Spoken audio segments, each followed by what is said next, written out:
지금 전 세계가 발칵 뒤집혔습니다. 한국인을 노린 납치와 감금 경찰과 범죄 조직의 유착, 그리고 장기 적출까지 그 뒤에는 거대한 중국 자본이 얽혀 있었습니다. 비협조로 일관하던 캄보디아의 한국은 ODA 전면 중단이라는 카드를 꺼내 들었습니다. 안코르와트 사업까지 중단되며 돈줄이 막히자 캄보디아는 뒤늦게 해명하고 있습니다. 하지만 이미 늦었습니다. 한국의 분노는 미국을 포함한 8개국을 움직였고 이제는 특수부대의 방역까지 시작되고 있습니다. 우리는 협상하러 온 것이 아닙니다. 국민을 되찾으러 온 것입니다. 지금부터 전 세계를 놀라게 한 대한민국의 숨겨진 이야기를 공개합니다. 1만 명입니다. 한국 청년 10,000명이 캄보디아에서 사라졌습니다. 제 이름은 제켈, FBI 요원입니다. 저는 런던에서 러시아 올리가르히를 잡았고 메데인에서 카르텔 보스를 추적했습니다. 하지만 워싱턴 본부가 제게 넘긴 서류를 보는 순간 저는 실소를 터뜨렸습니다. 하데스 카페의 구인, 사기 월만 원에 속은 청년들.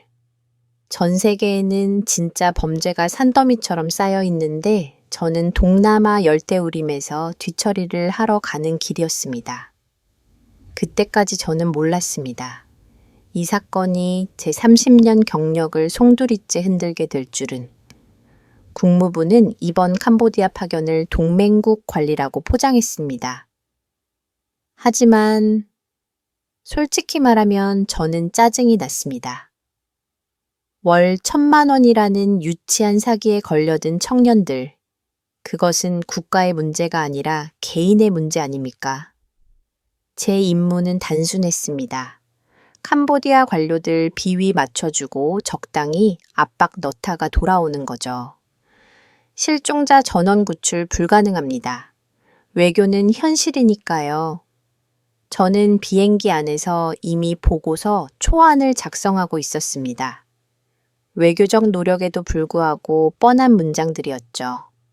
그런데 푸놈펜 공항에 도착한 순간 모든 게 달라졌습니다. 섭씨 40도의 열기가 얼굴을 때렸습니다. 저는 넥타이를 풀며 한국 외교 사절단을 기다렸죠. 피해자 유감 표명, 긴밀한 협조 요청, 뻔한 외교 수사나 을퍼대 관료들을 상상했습니다. 그런데 트랩에서 내린 사람들을 보는 순간 저는 얼어붙었어요. 외교관이 아니었습니다. 검은 정장을 입은 수십 명의 남자들, 그들의 걸음걸이가 달랐습니다. 짧게 깎은 머리 굳은 표정, 예리한 눈빛 군인이거나 그의 준하는 요원들이었죠. 저는 30년 동안 수많은 작전팀을 봤습니다. 하지만 이들의 분위기는 달랐어요. 긴장감이 아니라 차가운 결의가 느껴졌습니다. 리더는 강민철이라는 남자였습니다. 40대 중반쯤 보였죠. 그는 제게 목례만 했습니다. 악수도 건성이었어요. 보통 외교 사절단이라면 미국 요원인 저를 극진히 대접합니다. 협조가 필요하니까요. 그런데 이 남자는 달랐습니다. 그는 곧바로 지도를 펼쳤습니다.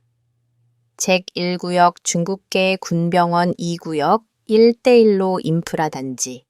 이곳이 핵심입니다. 당신의 정보는 어디까지 확보됐죠? 저는 황당했습니다. 인사도 제대로 바로 작전 브리핑을 시작한다고요. 저는 참을 잇게 말했습니다. 강 팀장 캄보디아 정부와의 공식 채널은 아직 열리지도 않았습니다. 먼저 외교적 접촉을 그가 저를 처음으로 똑바로 쳐다봤습니다. 그의 눈에는 어떤 감정도 없었습니다.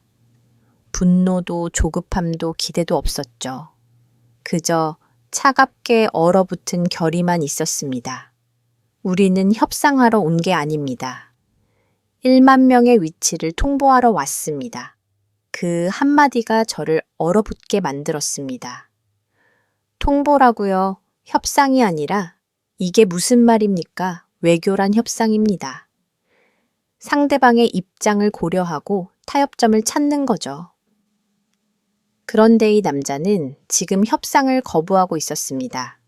마치 이미 결론이 정해진 것처럼 저는 당황했습니다. 30년 경력 처음이었어요. 피해국이 이렇게 나오는 경우는 본 적이 없었습니다.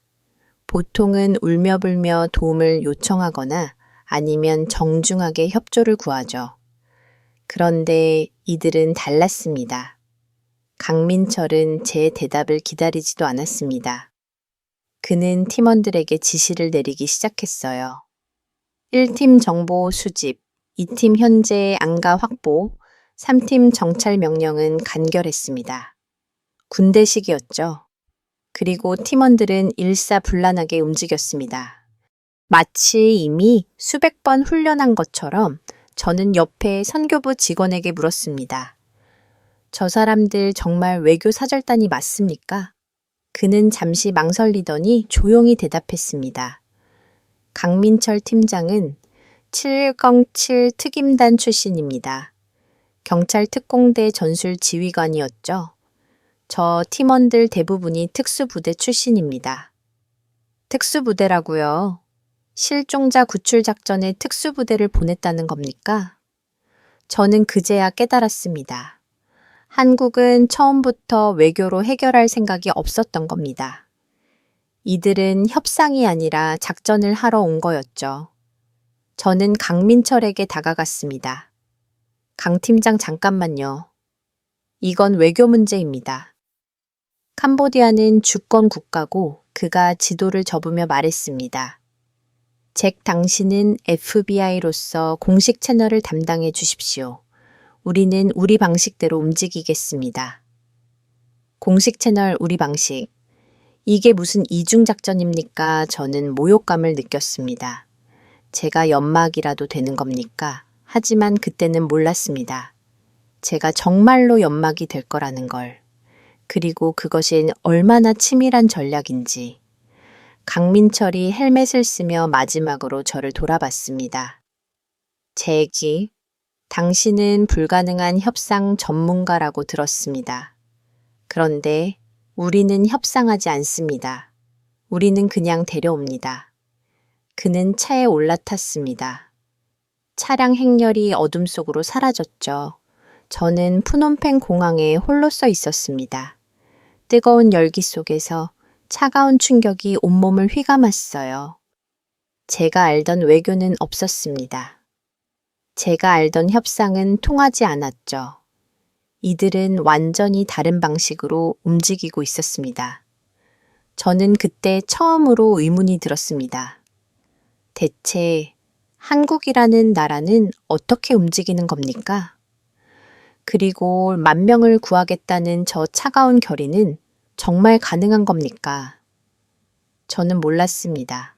앞으로 제가 목격하게 될 것들이 제 모든 상식을 뒤흔들게 될 거라는 걸. 다음 날 아침, 우리는 구출된 생존자가 숨어 있는 안가로 향했습니다. 낡은 건물이었죠.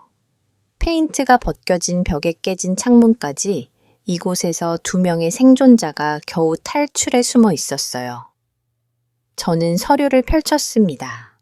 정보 수집이 필요했거든요. 범죄 조직의 구조 감금 위치, 인원 배치 같은 데이터가 있어야 작전을 짤 수 있으니까요. 문을 열고 들어갔을 때 저는 얼어붙고 말았습니다. 구석에 웅크리고 있는 2명의 청년, 아니 청년이라고 부르기도 민망했습니다. 앙상하게 마른 몸에 멍든 얼굴, 초점 없는 눈빛을 한 19살, 소녀와 20대 초반 남성이 우리를 보자마자 벽에 더 바짝 붙었거든요. 저는 통역사와 함께 천천히 다가가며 말했습니다. 괜찮습니다. 우리는 당신들을 구하러 왔어요. 몇 가지만 물어보겠습니다. 소녀는 떨고 있었고 남성은 바닥만 응시했죠. 저는 매뉴얼대로 질문했습니다. 감금 장소는 어디였습니까? 몇 명이나 있었죠. 대답이 없었어요. 조직원은 몇 명이었습니까? 무기는 보유하고 있었나요? 소녀가 횡설수설하기 시작했습니다. 몰라요. 어두웠어요. 무서웠어요. 집에 가고 싶어요. 저는 한숨을 쉬었죠.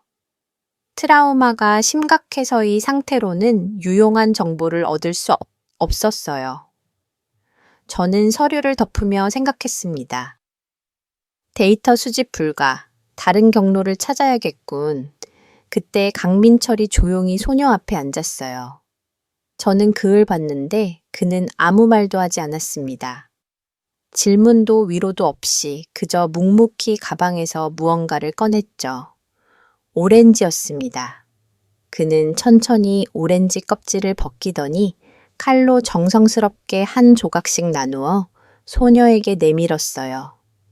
소녀는 떨리는 손으로 오렌지를 받아 입에 넣었습니다. 그 순간 소녀의 얼굴이 무너졌죠. 몇 달 만에 처음 느끼는 호의였을 겁니다. 폭력이 아닌 온기 강요가 아닌 배려를 느낀 소녀는 오렌지를 씹다가 울음을 터뜨렸어요. 유아, 저는 숨이 막혔습니다. 이게 사람이 내는 소리입니까? 짐승처럼 울부짖는 그 소리는 제 가슴을 찢었죠. 강민철은 여전히 아무 말이 없었습니다. 그저 소녀의 곁에 앉아 조용히 기다렸죠. 한참을 울던 소녀가 떨리는 목소리로 말하기 시작했어요. 저는 그 말을 듣는 순간 온몸이 얼어붙었습니다. 소녀는 말했습니다. 자기 친구들이 다 착한 애들이었다고요. 그저 부모님 빚을 갚고 싶어서, 돈 벌어서 집에 가고 싶어서 캄보디아까지 왔다는 겁니다. 월 1,000만 원이라는 말에 속았지만 그래도 열심히 일하면 집으로 돌아갈 수 있을 거라고 믿었다고 했어요. 그런데 어제 자기 친구 민준이가 끌려갔다는 겁니다. 중국 병원으로요. 그리고 그 병원에 가면 장기를 적출당한다고 살아서 나온 사람을 본 적이 없다고 떨리는 목소리로 말했죠. 민준이 소녀는 바닥을 치며 절규했습니다. 저는 얼어붙었어요. 장기 적출이라고요. 이건 단순 감금이 아니라 인신매매를 넘어선 조직적인 살인이었다는 겁니까? 저는 서류를 다시 펼쳤습니다. 떨리는 손으로 생존자 명단을 확인했죠. 거기 있었어요. 이민준 22세 서울 거주. 그리고 그 옆에 작은 메모가 있었습니다. 강민철 팀장의 조카. 저는 천천히 고개를 들어 강민철을 봤습니다. 그는 소녀의 어깨를 투박하게 두드려주고 있었어요.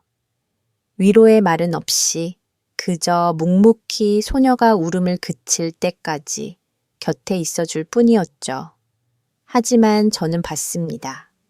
그의 손등에 터질 듯 도단한 핏줄을 주먹을 준 손가락 마디가 하얗게 질린 걸, 턱 근육이 파르르 떨리는 걸요.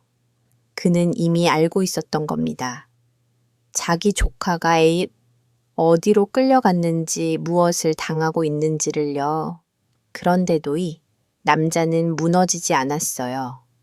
감정을 드러내지도 않고 그저 소녀를 안심시키고 정보를 수집하며 임무를 수행할 뿐이었습니다.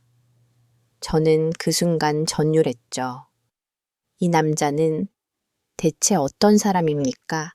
자기 조카가 죽어가고 있는데 어떻게 이렇게 냉정할 수 있습니까?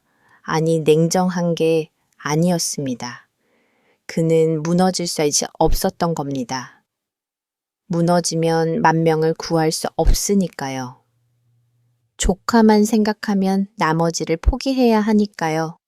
그래서 그는 감정을 죽인 채 오직 임무만 바라보고 있었던 거죠. 저는 문득 깨달았습니다. 10,000명이라는 숫자가 무엇인지를요. 그건 통계가 아니었습니다. 외교 보고서의 한 줄이 아니었죠. 10,000명은 10,000개의 얼굴이었어요. 부모님, 빚을 갚고 싶었던, 청년집에 가고 싶었던 소녀 친구를 잃고 절규하는 생존자, 그리고 조카를 찾아 헤매는 삼촌. 10,000개의 이야기였습니다. 저는 서류를 천천히 덮었어요. 제가 얼마나 오만했습니까? 동맹국 뒤치다꺼리라고 비웃었던 제가 얼마나 한심합니까? 이건 뒤치다꺼리가 아니었습니다. 이건 생명이었죠.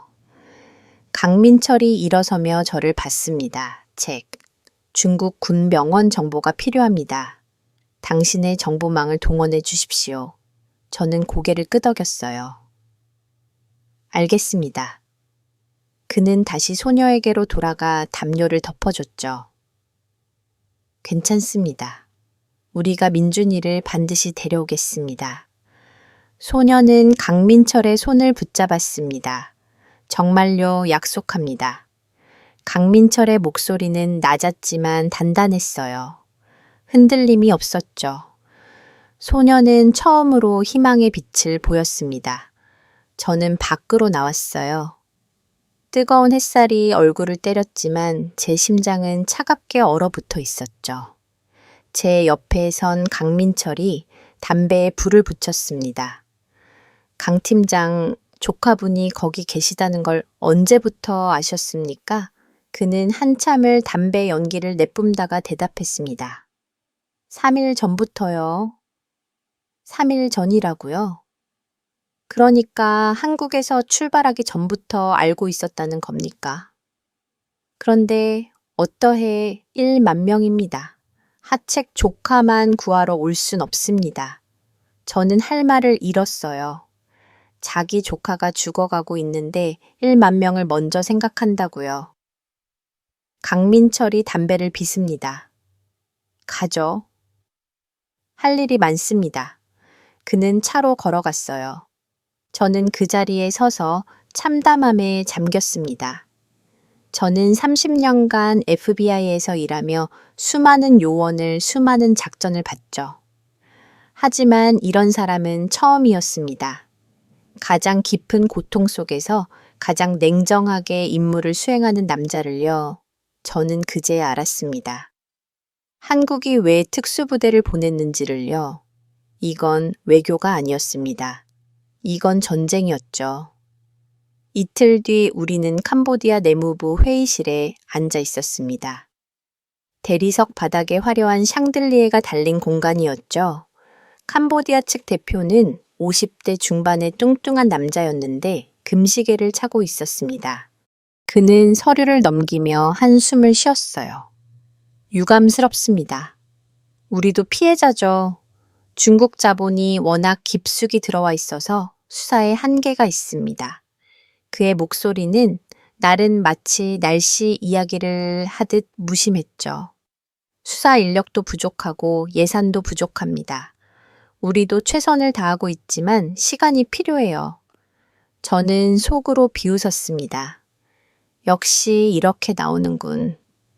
전형적인 관료의 책임 회피였죠. 이런 식으로 몇 달을 끌다가 결국 흐지부지 될 겁니다. 저는 이런 광경을 수없이 봤어요. 동남아에서는 늘 이런 식이었죠. 강민철은 침묵했습니다. 표정 하나 변하지 않고 그저 가만히 듣고만 있었어요. 저는 그를 슬쩍 봤습니다. 이틀 전 안가에서 그가 한 말이 떠올랐죠. 3일 전부터 알고 있었다는 말. 자기 조카가 중국 군병원에 끌려갔다는 걸 알면서도 이렇게 냉정하게 앉아있는 그를 보니 가슴이 답답했습니다. 캄보디아 대표가 계속 말을 이었습니다. 한국도 이해해 주셔야 합니다. 우리가 중국과의 관계를 고려하지 않을 수 없지 않습니까? 외교라는 게 그런 거 아니겠습니까? 그는 웃었습니다. 비위를 맞추는 미소였죠. 저는 한숨을 쉬려던 순간 한국 측에서 누군가 입을 열었습니다. 김진아 외교부 2차관이었습니다. 40대 초반에 날카로운 인상을 가진 여성이었죠. 그녀는 서류를 천천히 덮으며 말했습니다. 알겠습니다. 그렇다면 100억 원. 그녀의 목소리는 차가웠습니다. 앙코르와트 복원 ODA 사업을 오늘부로 전면 중단합니다. 회의장이 얼어붙었습니다. 캄보디아 대표의 얼굴이 굳었어요. 뭐라고요? 지금 무슨 말씀을 김 차관이 그의 말을 끊었습니다. 11억 원입니다. 한국 정부가 앙코르와트 복원을 위해 약속한 ODA 예산이죠. 하지만 수사 인력도 부족하고 예산도 부족하다는 파트너에게 지원할 자선 예산은 우리에게 없습니다. 캄보디아 대표가 자리에서 벌떡 일어났습니다. 이건 우방국에 대한 배신입니다.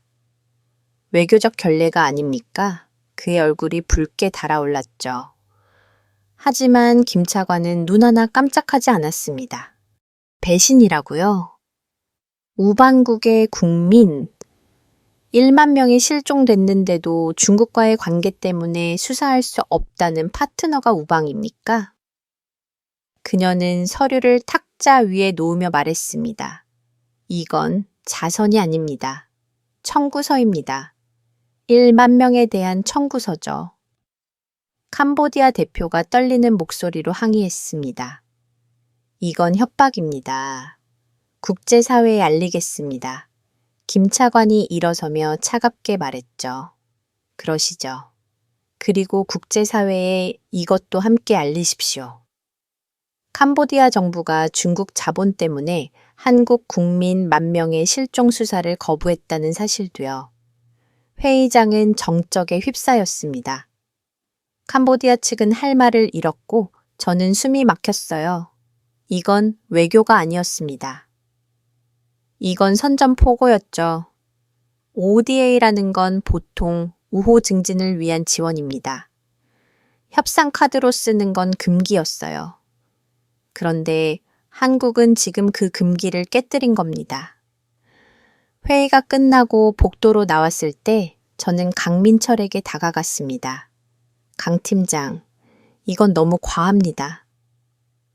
외교 채널이 완전히 끊길 수 있어요. 캄보디아 정부를 완전히 적으로 돌리는 겁니까? 저는 진심으로 우려했습니다. 30년 경력 이런 식으로 밀어붙이다가 실패한 사례를 너무 많이 봤거든요. 강민철은 저를 똑바로 쳐다보며 얘기했습니다. 제 외교 채널이 끊기면 어떻게 됩니까? 저는 당연하다는 듯 대답했죠. 협상이 불가능해집니다. 더 이상 대화할 수 없어요. 좋습니다. 대화가 안 되면 우리는 그냥 들어가서 데려올 겁니다. 제가 뭐라고 하기도 전에 그가 말을 이었어요. 외교는 상대가 대화할 의지가 있을 때 하는 겁니다. 저 사람들은 대화할 의지가 없어요. 중국 눈치만 보고 있죠. 그럼 우리도 외교를 할 이유가 없습니다. 저는 어이가 없었습니다. 그럼 무력으로 해결하겠다는 겁니까? 이건 주권 국가의 영토입니다.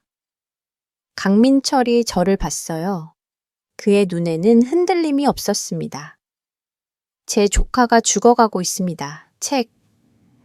그리고 9999명이 더 죽어가고 있죠. 저는 주권보다 생명이 먼저라고 배웠습니다. 저는 할 말을 잃었습니다. 이틀 전 안가에서 들었던 그의 말이 다시 떠올랐어요. 조카만 구하러 올 순 없습니다. 라던 그 말. 그는 지금도 조카를 포함한 10,000명 전체를 보고 있었습니다. 하나도 포기하지 않겠다는 거였죠. 당신은 외교관으로서 타협이 필요하다고 생각하시겠죠. 강민철이 담배를 한 모음 빨았습니다. 하지만 타협은 양쪽이 잃을 게 비슷할 때 하는 겁니다. 우리가 잃을 건 1만 명의 생명이고 저쪽이 잃을 건 161억 원이죠. 이게 같습니까? 저는 대답할 수 없었습니다. 그의 논리는 단순했지만 강력했어요. 돈과 생명을 저울에 올릴 수 없다는 거였죠. 저는 매일 조카 생각을 합니다. 강민철의 목소리가 낮아졌습니다. 어릴 때 제가 태권도를 가르쳐 줬어요. 착한 애였죠. 부모님 빚 갚겠다고 캄보디아까지 왔다가 이런 일을 당했습니다. 그가 담배를 피워요. 하지만 조카만 생각하면 나머지를 포기하게 됩니다. 그래서 저는 1만 명을 생각합니다. 조카도 그 1만 명 중 하나일 뿐이죠. 그래서 161억을 무기로 쓴 겁니까? 제가 물었습니다. 강민철이 고개를 끄덕였어요. 캄보디아에게 선택권을 준 겁니다. 중국 자본을 택할 건지, 한국의 지원을 택할 건지, 그들이 중국을 택한다면 우리는 우리 방식대로 움직일 겁니다. 저는 그제야 깨달았습니다. 이건 협박이 아니었어요. 이건 통보였죠. 한국은 캄보디아에게 마지막 기회를 준 겁니다. 협조하든지 아니면 한국이 단독으로 움직이든지 둘 중 하나를 선택하라고요. 강 팀장, 제가 조심스럽게 물었습니다. 만약 캄보디아가 111억을 포기하고 중국 편을 든다면 어떻게 하실 겁니까? 강민철이 저를 봤어요. 그의 눈에는 결연함이 있었습니다. 그럼 우리는 혼자서라도 들어갑니다. 제가 이미 말씀드렸죠. 우리는 협상하러 온 게 아니라 통보하러 왔다고요. 그가 다시 걷기 시작했습니다. 저는 그 자리에 멍하니 서 있었습니다. 30년간 FBI에서 일하며 수많은 협상을 해왔지만 협상을 거부하는 사람은 처음 봤어요. 대부분의 사람들은 타협점을 찾으려 하죠. 하지만 이 남자는 달랐습니다. 타협 자체를 거부하고 있었어요. 저는 강민철의 뒷모습을 보며 생각했습니다. 이게 한국이라는 나라의 방식입니까? 돈도 외교 관계도 국제사회의 평판도 버리고 오직 국민만 구하겠다는 방식, 그리고 문득 의문이 들었습니다. 과연 미국이라면 이렇게 할 수 있었을까요? 1만 명을 위해 이렇게까지 할 수 있었을까요? 솔직히 확신이 없었습니다. 하지만 한국은 하고 있었습니다. 그리고 저는 점점 더 이들의 방식에 끌리고 있었어요. 기옥 미러원의 압박은 효과가 있었습니다. 사흘 뒤 캄보디아 내무부는 마지못해 합동 단속 정보를 넘겨왔어요. 저는 서류를 받아들고 즉시 제 정보망을 가동했습니다. 30년간 쌓아온 FBI의 네트워크죠. 런던, 방콕, 마닐라에 있는 제 정보원들에게 연락을 취했습니다. 2시간 뒤 답이 왔어요. 잭, 그 주소는 텅 빈 건물이야. 3개월 전에 이미 폐쇄됐어. 방콕의 정보원이 말했습니다. 누군가 당신을 속이려는 거야. 완전한 함정이라고. 저는 즉시 강민철을 찾아갔습니다. 그는 작전 회의실에서 지도를 펼쳐놓고 있었어요. 강 팀장, 제가 숨을 헐떡이며 들어갔습니다. 그 정보는 함정입니다. 제 정보망으로 확인했어요. 그 건물은 3개월 전에 이미 폐쇄됐습니다. 완전히 텅 비어 있죠. 캄보디아가 우리를 속이고 있어요. 강민철은 지도를 보며 고개를 끄덕였습니다. 알고 있습니다. 알고 있다고요? 뭐라고요? 알고 있으면서 왜 아무지도 않겠습니까? 저는 황당했어요. 캄보디아 내무부가 중국에 우리 위치를 넘기고 있다는 뜻입니다. 이건 명백한 배신이에요. 강민철이 천천히 저를 돌아봤습니다. 그래서 우리는 그들의 배신을 이용할 겁니다. 이용한다고요? 무슨 말입니까? 제가 물었죠. 강민철이 지도 위에 3곳을 표시했습니다. 캄보디아 내무부는 지금 이 순간에도 중국에 보고하고 있을 겁니다. 한국 팀이 저 빈 건물로 간다고 말이죠. 그들이 그렇게 믿는 동안 우리는 진짜 목표를 칩니다. 저는 그제야 이해했습니다. 캄보디아가 가짜 정보를 준 건 실수가 아니었어요. 의도적인 함정이었죠. 한국 팀을 빈 건물로 유인해서 시간을 끌고 그 사이 진짜 시설의 증거를 인멸하려는 계획. 하지만 강민철은 이미 그걸 간파하고 역으로 이용하려는 겁니다.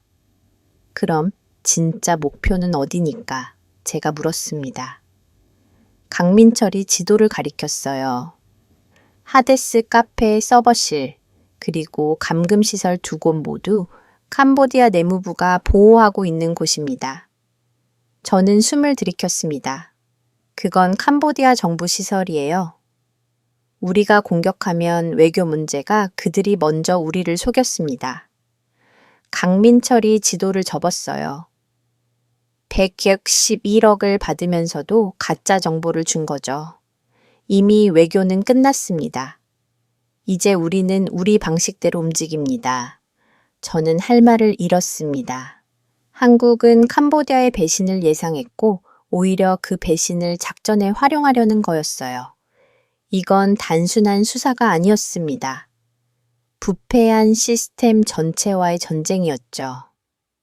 잭 강민철이 제 어깨를 툭 쳤습니다.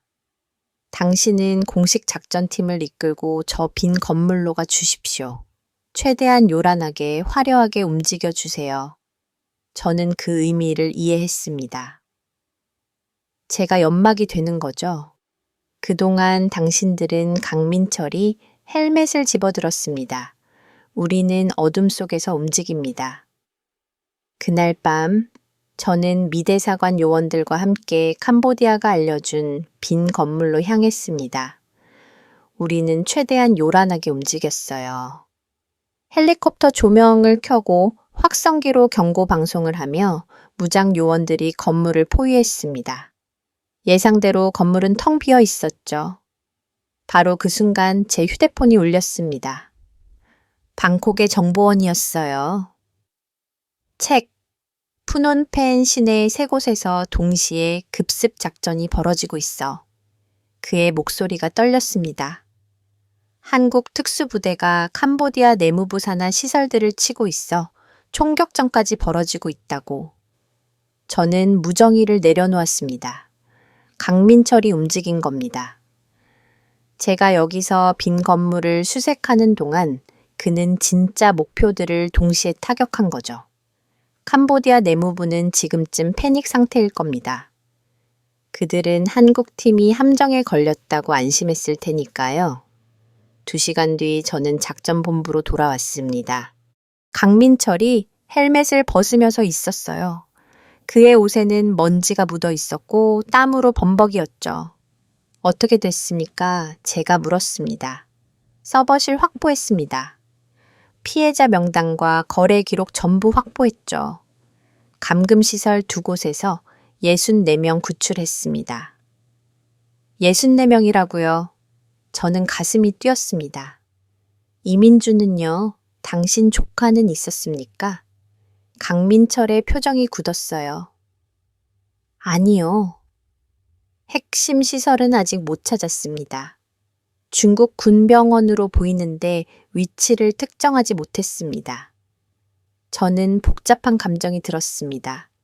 64명을 구했지만 조카는 못 찾은 강민철의 심정이 어떨까요? 하지만 그는 무너지지 않았어요. 하지만 서버에서 중요한 정보를 얻었습니다. 중국 군병원에 단서가 있어요. 시간 문제입니다. 저는 회의실 창밖을 봤습니다. 푸놈펜 시내에 사이렌 소리가 울려 퍼지고 있었어요. 캄보디아 정부는 지금 혼란에 빠져 있을 겁니다. 자기들이 보호하던 범죄 시설이 한순간에 박살났으니까요. 강 팀장, 제가 그에게 물었습니다. 캄보디아가 가짜 정보를 줄 거라는 걸 어떻게 알았습니까? 강민철이 저를 봤어요. 161억을 거론한 순간부터 알았습니다. 그들은 돈을 포기할 수 없으니 협조하는 척할 거고 동시에 중국에 넘어갈 겁니다. 그게 부패한 관료들의 행동 패턴이죠.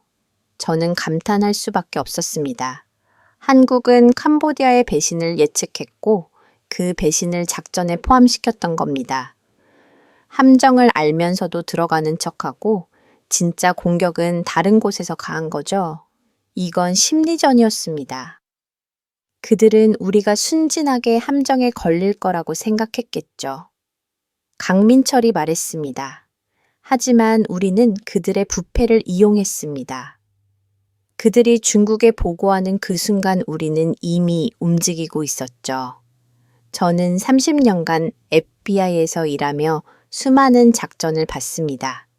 하지만 이렇게 치밀하게 적의 배신을 역용하는 작전은 처음이었어요.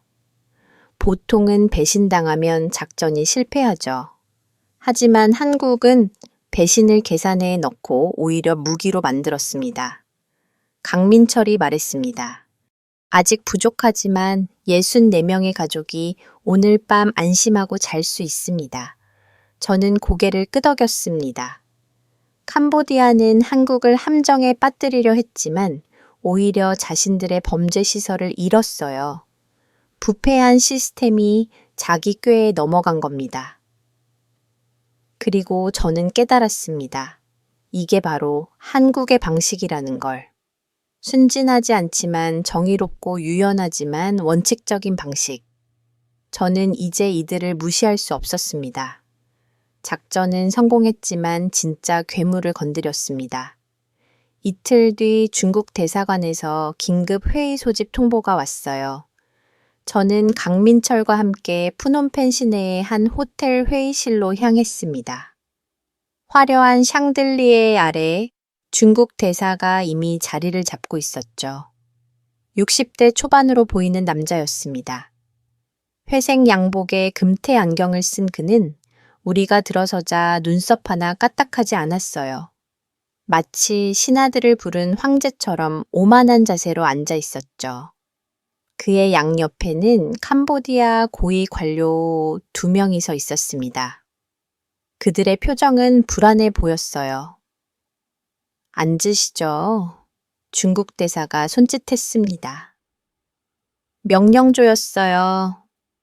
저는 강민철을 슬쩍 봤는데 그는 무표정하게 자리에 앉았죠. 중국 대사가 서류를 탁자 위에 던졌습니다. 이틀 전 작전에서 체포된 중국 국민 15명의 명단입니다. 즉각 석방하십시오. 중국 국민이라고요. 저는 금명단을 받습니다. 모두 삼합회 조직원들이었어요. 인신매매와 장기 밀매에 관여한 범죄자들이죠. 대사님, 그들은 중국 국민이 아니라 범죄자입니다. 제가 조심스럽게 말했습니다. 한국 국민을 납치하고 감금한 혐의가 명백합니다. 중국 대사가 저를 차갑게 쳐다봤어요. 그건 당신이 판단할 문제가 아닙니다. FBI 요원님. 그의 목소리에는 조롱이 섞여 있었죠. 이들은 중국 국민이고 중국법에 따라 재판받을 권리가 있습니다. 캄보디아에서 체포됐으니 캄보디아가 중국에 인도해야 합니다. 저는 황당했습니다. 범죄자들을 보호하겠다는 겁니까? 강민철은 여전히 침묵하고 있었어요. 그저 중국 대사를 가만히 바라볼 뿐이었죠. 중국 대사가 계속 말을 이었습니다. 캄보디아는 중국의 오랜 파트너입니다. 1대1로 사업으로 수십억 달러가 투자되고 있죠. 그가 캄보디아 관료들을 봤어요. 이 우정을 깨뜨리고 싶진 않으시겠죠. 캄보디아 관료들이 고개를 끄덕였습니다. 그들은 이미 겁먹은 표정이었어요. 한국도 현명하게 행동하시기 바랍니다. 중국 대사가 강민철을 봤습니다. 이 문제에 더 이상 끼어들지 마십시오. 동남아는 복잡한 곳입니다. 당신들이 이해할 수 없는 관계들이 얽혀 있죠. 저는 이쯤에서 한국이 물러서겠지라고 생각했습니다. 지위의 압박입니다. 중국은 경제력으로 캄보디아를 완전히 장악하고 있었고 한국이 여기서 더 밀어붙이면 외교적 고립을 각오해야 했어요. 저라면 타협점을 찾았을 겁니다. 그때 강민철이 처음으로 입을 열었습니다. 대사님, 그의 목소리는 낮았지만 단단했어요. 그들은 중국 국민이 아닙니다. 우리 국민을 납치하고 감금한 범죄자입니다. 중국 대사의 눈썹이 꿈틀했어요. 하지만 강민철은 계속했습니다. 그들은 한국법에 따라 한국에서 재판받을 겁니다. 회의실이 얼어붙었습니다. 중국 대사의 얼굴이 굳었어요. 뭐라고요? 지금 중국 정부의 요구를 거부하는 겁니까? 그의 목소리가 날카로워졌죠. 당신이 지금 무슨 일을 벌이는지 알고 있습니까? 강민철이 자리에서 일어섰습니다. 그는 회의실 테이블을 짚고 중국 대사를 똑바로 쳐다봤어요. 알고 있습니다. 저는 1만 명의 국민을 구하고 있습니다. 1만 명. 중국 대사가 비웃었습니다. 당신들이 구한 건 겨우 64명 아닙니까? 현실을 보십시오. 캄보디아는 중국의 파트너입니다. 당신들이 여기서 할 수 있는 일은 없어요. 강민철이 한 걸음 앞으로 나갔습니다. 대사님 한 가지 착각하고 계신 것 같습니다. 그의 목소리가 낮아졌어요. 캄보디아가 중국의 파트너라는 건 압니다. 하지만 그게 범죄자를 보호할 이유는 되지 못합니다. 중국 대사가 자리에서 벌떡 일어났습니다. 무례하군요. 지금 중국을 모욕하는 겁니까? 그의 얼굴이 붉게 달아올랐죠. 당신들은 중국을 도발하고 있습니다. 이게 어떤 결과를 가져올지 생각해 봤습니까? 강민철이 중국 대사의 눈을 똑바로 노려봤습니다. 저는 그 순간 숨이 멎는 것 같았어요. 회의실의 공기가 얼어붙었죠. 캄보디아 관료들은 얼굴이 새하얗게 질렸고 저도 긴장했습니다. 그리고 강민철이 말했습니다. 그리고 똑똑히 들으십시오, 대사님. 그의 목소리는 차갑고 단호했어요.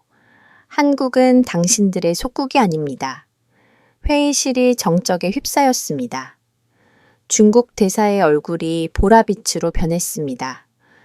당장 사과하십시오. 이건 중국에 대한 모욕입니다. 강민철은 눈 하나 깜짝하지 않았습니다. 모욕이 아닙니다. 사실입니다. 한국은 주권 국가이고 우리 국민을 해친 범죄자는 우리가 처벌합니다. 중국의 허락을 받을 이유가 없죠. 중국 대사가 서류를 집어던졌습니다.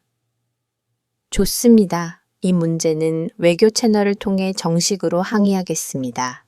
한국은 대가를 치르게 될 겁니다. 그는 회의실을 박차고 나갔어요. 캄보디아 관료들이 황급히 그를 따라갔죠.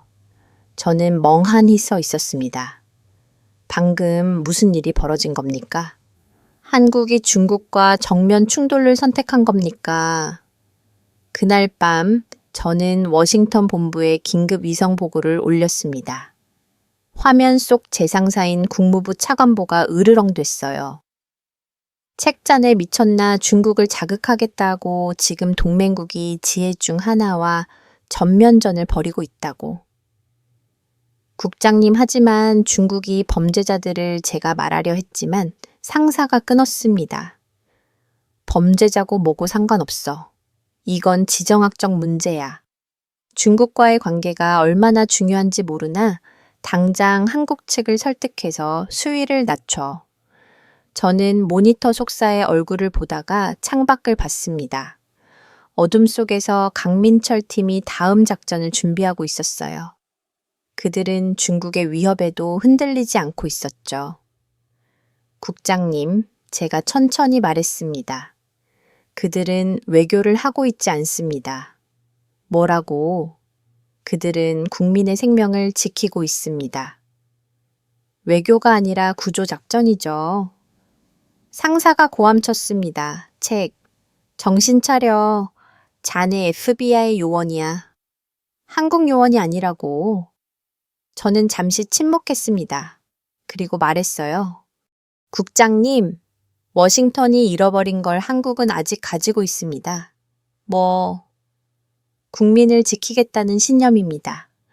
저는 상사의 대답을 듣지 않고 통신을 끊었습니다. 손이 떨렸어요.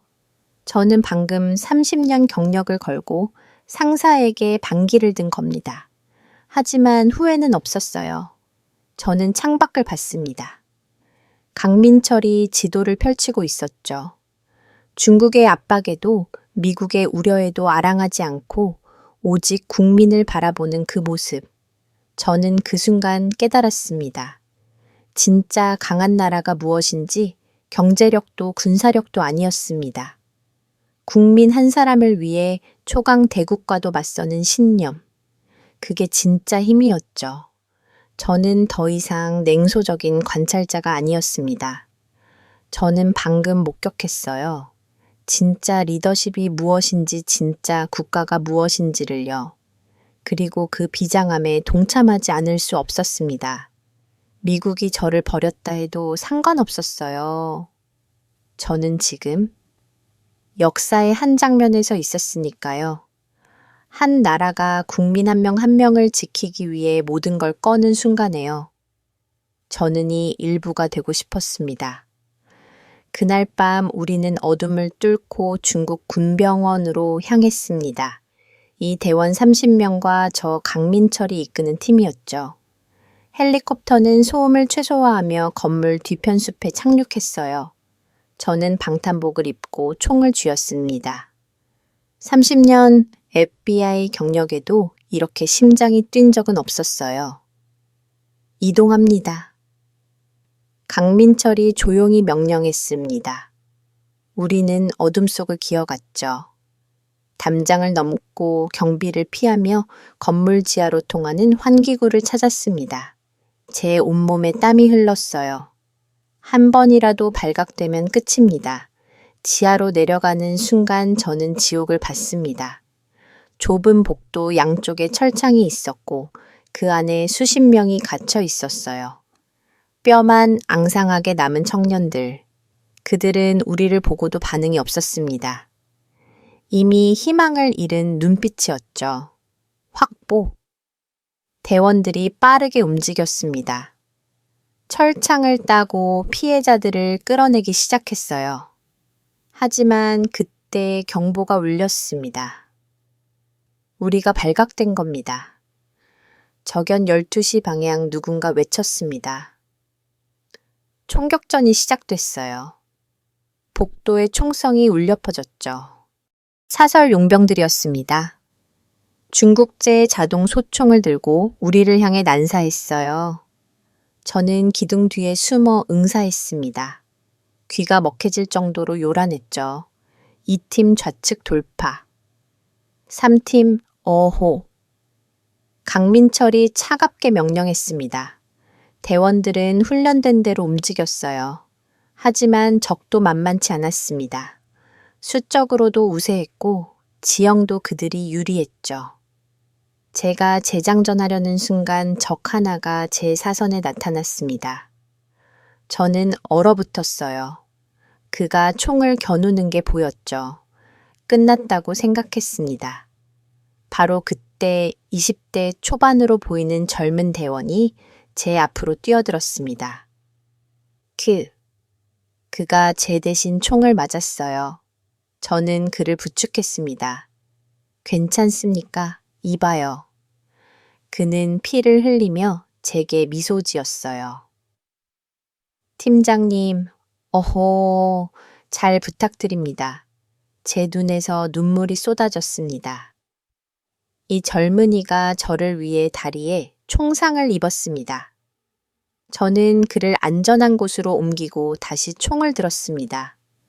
분노가 치밀었죠. 저는 미친 듯이 적들을 향해 사격했습니다. 30분간의 격렬한 전투 끝에 우리는 마침내 가장 깊은 곳에 도달했습니다.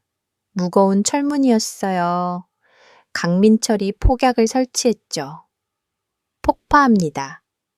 모두 대피 괴음과 함께 문이 날아갔습니다. 그리고 우리가 본 것은 악몽이었습니다. 수술대 위에 누운 사람들과 꽂혀 있고 장기 적출을 기다리는 상태였어요. 흰 가운을 입은 의사 같은 자들이 황급히 도망쳤죠. 저는 구역질이 났습니다. 이게 병원입니까? 이건 도축장이었어요. 생존자 확보, 즉시 후송. 대원들이 피해자들을 들쳐 업기 시작했습니다. 저도 한 청년을 부축했어요. 그는 제 팔을 붙잡고 중얼거렸습니다. 집에 갈 수 있나요? 갑니다. 한국으로 갑니다. 제가 대답했죠. 강민철이 가장 안쪽으로 들어갔습니다. 저는 그를 따라갔어요. 그리고 저는 봤습니다. 수술대 위에 차갑게 식은 한 청년의 시신을. 강민철이 그 앞에서 멈춰 섰어요. 이민준이었습니다. 2장에서 소녀가 울부짖던 바로 그 친구 강민철의 조카였죠. 이미 수술은 끝난 상태였습니다. 장기가 적출된 후였어요. 늦었습니다. 우리가 너무 늦게 온 겁니다.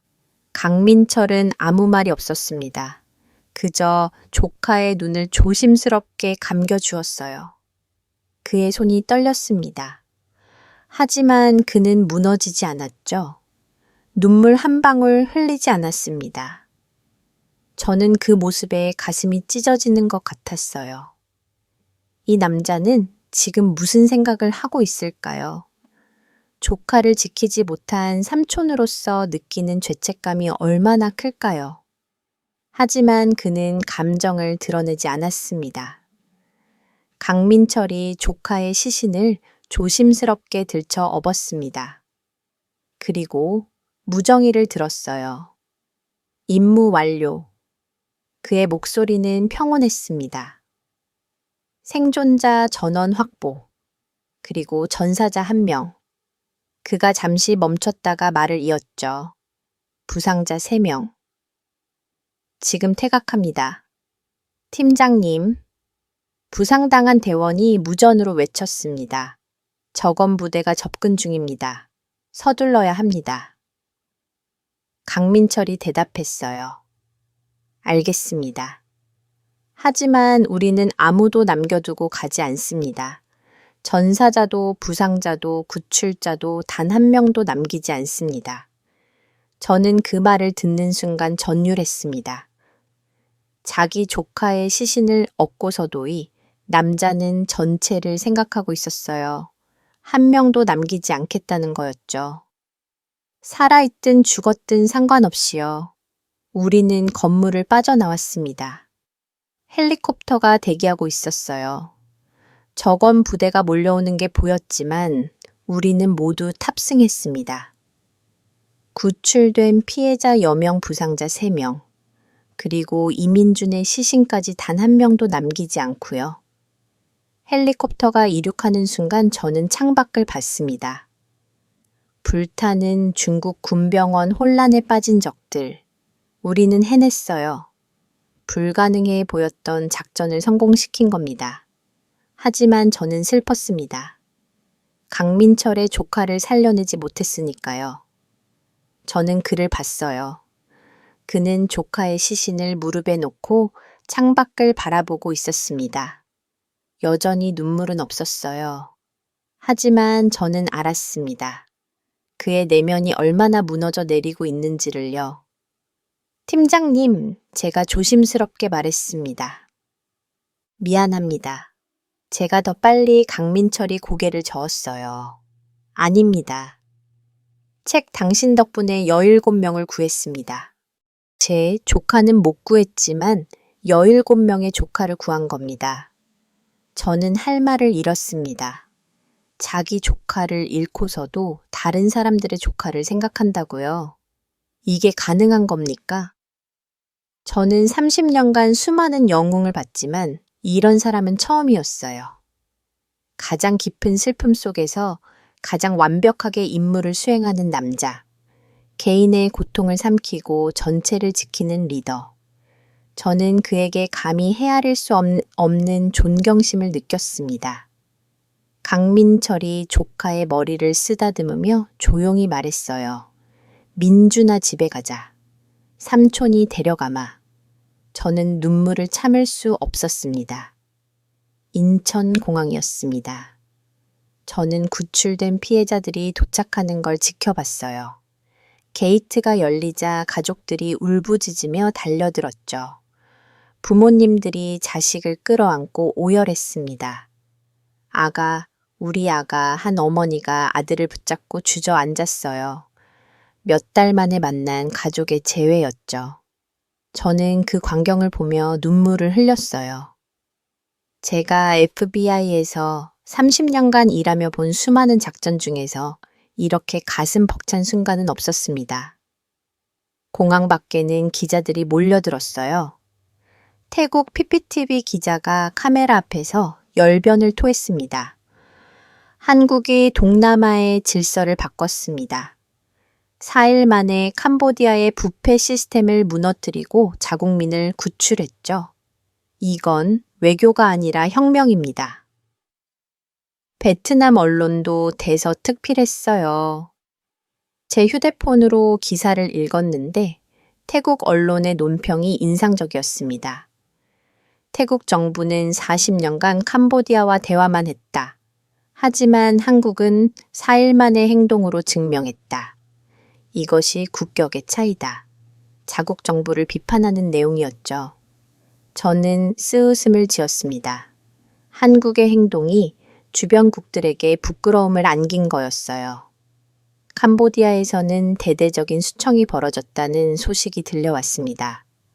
부패 관료 수십 명이 체포됐고 중국계 군병원은 완전히 폐쇄됐죠. 한국의 작전이 캄보디아 전체를 뒤흔든 겁니다. 하지만 저는 그 화려한 성과 뒤에 숨겨진 슬픔을 알고 있었습니다.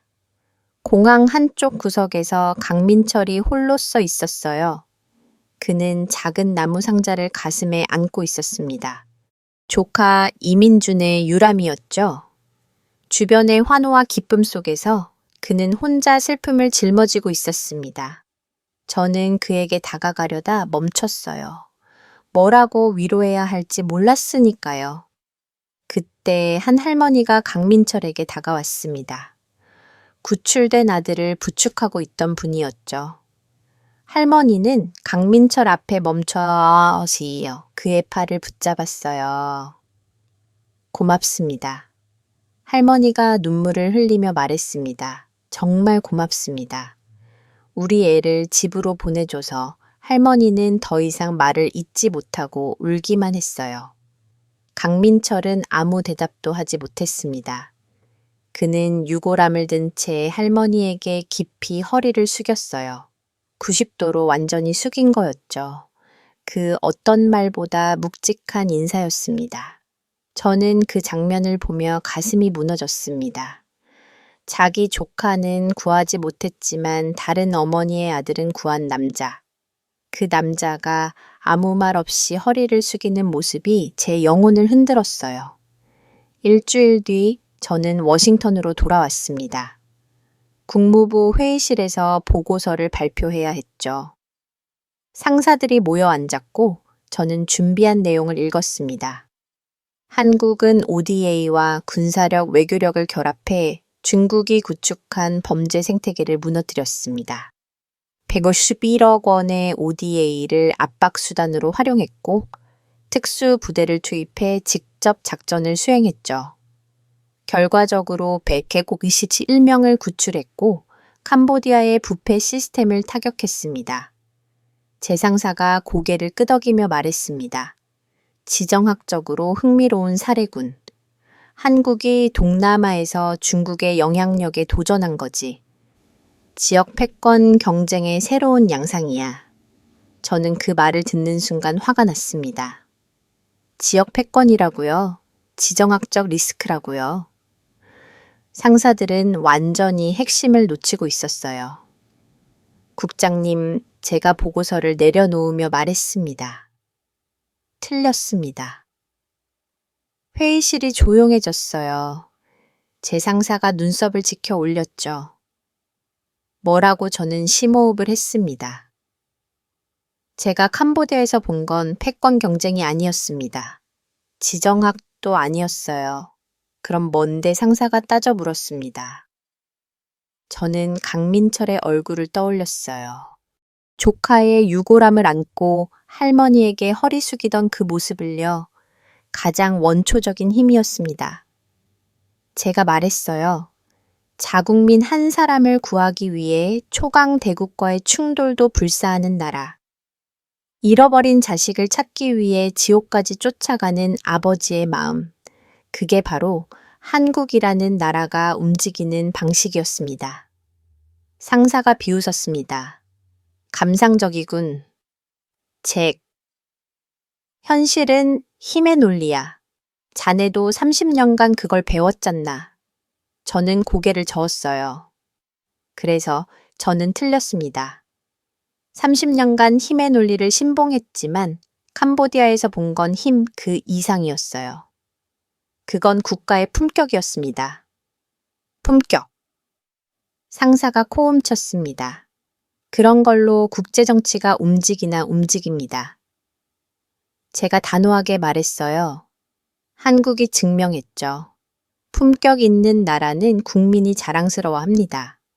그리고 그 자부심이 진짜 국력이 됩니다. 이제 이게 새로운 기준입니다. K 스탠더드입니다. 상사들은 서로 눈치를 봤습니다. 제가 이상한 소리를 한다고 생각했겠죠. 하지만 저는 확신했습니다. 제가 목격한 것이 진실이라는 것을요. 회의가 끝나고 저는 사무실로 돌아왔습니다. 창밖을 바라보며 생각했습니다. 미국이라면 과연 저렇게 할 수 있었을까요? 1만 명을 위해 외교 관계를 걸고 지위와 충돌하며 대통령이 직접 나서 단 한 명도 포기하지 않는다고 선언할 수 있었을까요? 솔직히 확신이 없었습니다. 하지만 한국은 해냈습니다. 그리고 성공했습니다. 저는 책상 서랍에서 제 FBI 배지를 꺼냈습니다. 캄보디아에서 벗어던졌던 그 배지였습니다. 한참 바라보다가 다시 서랍에 넣었습니다. 이제 저는 알았습니다. 강한 나라가 무엇인지. 강한 나라는 GDP가 높은 나라도 군대가 센 나라도 아니었습니다. 강한 나라는 국민이 자랑스러워할 수 있는 나라였습니다. 그리고 저는 그날 인천공항에서 보았습니다. 환호하는 가족들, 눈물 흘리는 어머니들, 묵묵히 허리 숙인 강민철을 창밖을 바라보며 혼잣말처럼 중얼거렸습니다. 나는 틀렸다. 그리고 한국은 옳았다. 여러분, 오늘 이야기는 어떠셨습니까? 진짜 강한 나라는 GDP나 군사력으로 만들어지지 않습니다. 국민 한 사람 한 사람을 지키겠다는 신념. 그것이 진짜 국력입니다. 우리는 그런 나라의 국민입니다. 이 영상이 감동적이었다면 좋아요. 버튼을 눌러주세요. 여러분의 좋아요 하나가 더 많은 사람에게 이 감동을 전할 수 있습니다. 댓글로 여러분의 생각도 들려주세요.